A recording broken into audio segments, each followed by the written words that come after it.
Welcome to my class. In Microsoft Excel program, there are number of lookup and reference functions given to us. Here, a list of all lookup and reference function is given to you. All functions listed here are discussed in separate video lectures. Let us start. इस particular video lecture के अंदर हम दो functions की बात करेंगे, V lookup and choose functions, and this is part 6. आइएगा move करते हैं V lookup and choose functions की तरफ. इस जगह के ऊपर मुझे एक प्रॉब्लम को दिया गया है. There is a mega store. It has 3 branches. Each branch has 4 departments. Calculate total sales of each department. मेरे पास यहाँ पर 3 ब्रांचेस दी गई हैं और हर ब्रांच के अंदर 4 डिपार्टमेंट्स हैं. इन डिपार्टमेंट्स की मुझे टोटल सेल को कैलकुलेट करना है. ब्रांच नंबर 1 में इलेक्ट्रॉनिक्स, ब्रांच नंबर 2 में इलेक्ट्रॉनिक्स और ब्रांच नंबर 3 में इलेक्ट्रॉनिक्स, इन तीनों की सेल को हमें यहाँ पर दिखाना है. हम क्लिक करें और उसके अंदर डिपार्टमेंट नेम को चूज करके टोटल सेल्स को देख सकें. इस पर्टिकुलर क्वेश्चन को करने के लिए हमारे पास यहाँ पर एक ये स्ट्रक्चर दिया गया है. ऊपर वाला पार्ट तो हमारा क्वेश्चन का है और ये नीचे वाला पार्ट हमारा सॉल्यूशन का है. इस सॉल्यूशन पार्ट के अंदर हमारे पास ब्रांच नंबर दिया गया है, सेकंड कॉलम के अंदर डिपार्टमेंट नेम और थर्ड कॉलम के अंदर सेल्स दी गई है. मुझसे ये भी कहा गया है कि आप assign names to tables as 1, 2, 3. आप इन टेबल्स को नेम असाइन कीजिए और उसके बाद इस क्वेश्चन को परफॉर्म कीजिए. मैं सॉल्यूशन पार्ट को टेकअप करने से पहले इन पर्टिकुलर टेबल्स के नाम रख दूंगा so that it becomes very easy for to address. मैंने यहाँ पर कंप्लीट डेटा ब्रांच 1 का सिलेक्ट किया, सभी डिपार्टमेंट को और सेल को सिलेक्ट किया और मैं फार्मूला टैब के अंदर यहाँ पर डिफाइन मैनेजर के अंदर डिफाइन नेम के अंदर मैं यहाँ पर इसको नाम दे रहा हूँ 1. मैंने पूरी टेबल को ही नाम दे दिया 1. सेकंड पॉइंट है वर्कबुक.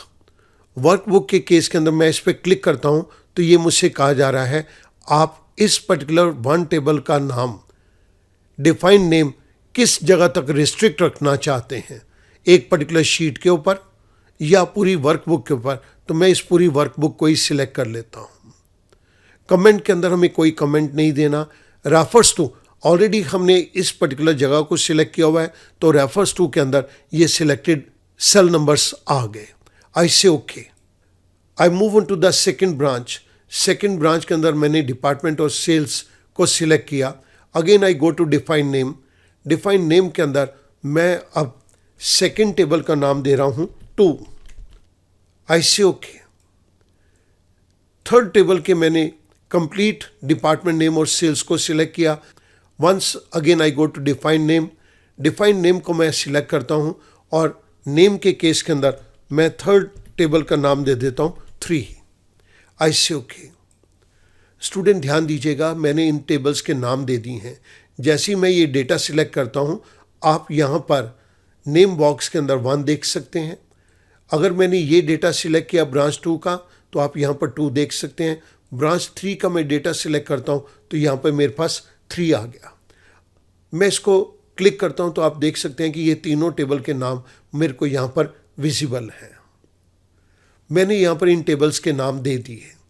अब यहाँ पर मैं सॉल्यूशन पार्ट के अंदर ब्रांच नंबर 1, ब्रांच नंबर 2 और ब्रांच नंबर 3 ये मैंने मैन्युअली टाइप कर दिया. मुझे यहाँ पर डिपार्टमेंट नेम के अंदर 4 डिपार्टमेंट्स दिए गए हैं तो मैं किसी भी डिपार्टमेंट को कभी भी क्लिक कर सकूँ, इसके लिए मैं लिस्ट कमांड को यूज़ करूँगा. मैंने डिपार्टमेंट नेम के नीचे वाले सेल पे क्लिक कर दिया. I go to data tab. Data tab के अंदर मैं डेटा वैलिडेशन में अलाउ ड्रॉप डाउन बॉक्स के अंदर लिस्ट कमांड को चूज़ करता हूँ and I go to source. Source के अंदर मैंने ये चारों डिपार्टमेंट के नाम दे दिए. आई से ओके. आप यहाँ पर देख रहे हैं एक छोटा सा ट्रायंगल बन गया. मैं इस पर क्लिक करता हूँ. Now I can make use of any of the department. मैं इसका फ़ॉन्ट साइज इंक्रीज कर देता हूँ सभी सेल्स के लिए. Now you can see it with clarity कि हमारे पास ये चारों डिपार्टमेंट के नाम यहाँ पर आ चुके हैं। मैंने इसी सेल को और लिस्ट कमांड को कॉपी किया और मैं ये नीचे लिस्ट कमांड को पेस्ट कर रहा हूँ। मेरे पास तीनों जगह के ऊपर ये लिस्ट कमांड वर्क कर रही है। अब मुझे इस पर्टिकुलर जगह के ऊपर डिपार्टमेंट नेम के अकॉर्डिंगली सेल्स को लेके आना है। लेट्स अज्यूम दैट कि हमें इलेक्ट्रॉनिक्स की सेल सब केस के अंदर चाहिए। तीनों ब्रांचेस के अंदर इलेक्ट्रॉनिक्स की जितनी सेल हुई है वो हमें यहाँ पर आ जाए और हम उसका यहाँ पर सम कर दें। मैंने सेल्स वाले सेल के नीचे क्लिक कर दिया। अब इस जगह के ऊपर मैं दो फंक्शंस को इकट्ठा आपके सामने यूज करूंगा। The first function is equals to V lookup. V lookup के केस के अंदर सबसे पहला आर्गुमेंट है लुकअप वैल्यू। आप किस वैल्यू को यहाँ पर देखना चाहते हैं? तो मैं डिपार्टमेंट नेम को देखना चाहता हूँ। डिपार्टमेंट नेम मुझे C11 के अंदर दिया गया है। The next argument is table array. आप किस टेबल में से ये डिपार्टमेंट का डेटा निकालना चाहते हैं? तो यहाँ पर टेबल एरे तो मेरे पास एक नहीं है बल्कि 3 है। इन 3 टेबल एरे में से मैं कैसे चूज करूं? I will make use of choose function. Choose function के अंदर सबसे पहला आर्गुमेंट है इंडेक्स नंबर। मुझे ब्रांच 1 का डेटा चाहिए। अगर ये ब्रांच 1 है तो इस टेबल में से डेटा निकाल दो। जैसे मैंने डेटा सिलेक्ट किया आप देख रहे हैं कि टेबल का नाम आ गया। अगर तो ये ब्रांच 2 है तो मुझे ये वाला डेटा दे दो। अगर ये ब्रांच 3 है, B11 के अंदर ब्रांच 3 है, तो मुझे यहां पर इस वैल्यू को एक्सट्रैक्ट करके दे दो। सो मैंने यहां पर तीनों टेबल के नाम दे दिए। आई क्लोज पेरेंथेसिस कॉमा। स्टूडेंट यहां तक मैंने वी लुकअप के 2 आर्गुमेंट्स को टेकअप कर लिया। सबसे पहला argument lookup value, second argument table array. Choose function मुझे टेबल एरे निकाल के देगा। अब इस टेबल एरे के अंदर हमने कौन सी इंडेक्स को देखना है? That is column index number.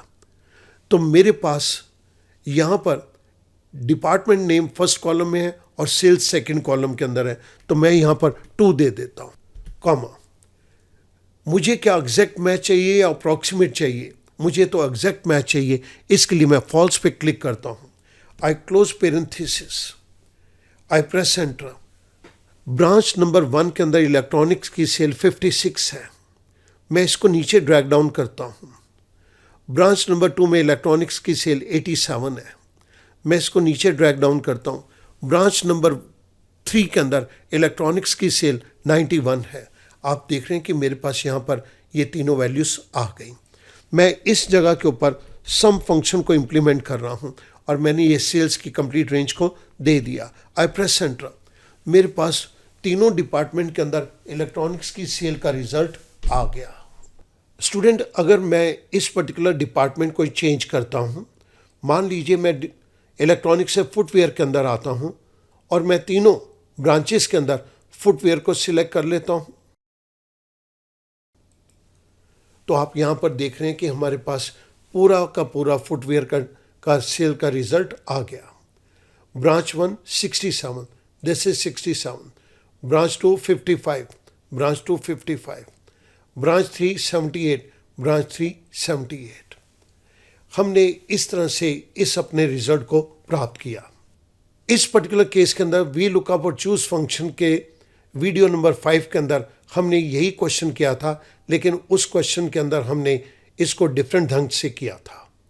यहाँ पर हमने वी लुकअप और चूज फंक्शन को यूज़ किया, लेकिन हमने टेबल्स को नेम असाइन किए हैं 1 2 3। आप देखिएगा कि यहाँ पर फंक्शन कितना क्लीन लुक देता है। मैं ये फंक्शन को आपकी रेफरेंस के लिए नीचे कॉपी करके लिख रहा हूँ। ये मैंने आपकी रेफरेंस के लिए इस फंक्शन को यहाँ पर दे दिया। वी लुकअप के केस के अंदर आप देखेंगे तो हमारे पास 3 मेन आर्गुमेंट्स हैं। लुकअप वैल्यू, C11 से हमें लुकअप वैल्यू मिलेगी।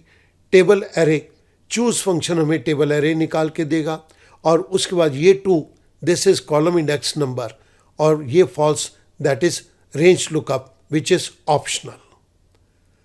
स्टूडेंट, मैं उम्मीद करता हूं कि इस छोटे से क्वेश्चन के साथ आपकी अंडरस्टैंडिंग इन दोनों फंक्शन के प्रति बहुत इंप्रूव करेगी and you will be able to perform it in a better way. ये दोनों function lookup and reference functions के अंदर आते हैं, और हमने इन दोनों फंक्शन को इकट्ठा यूज करके अपनी प्रॉब्लम को सॉल्व कर लिया। Thank you very much.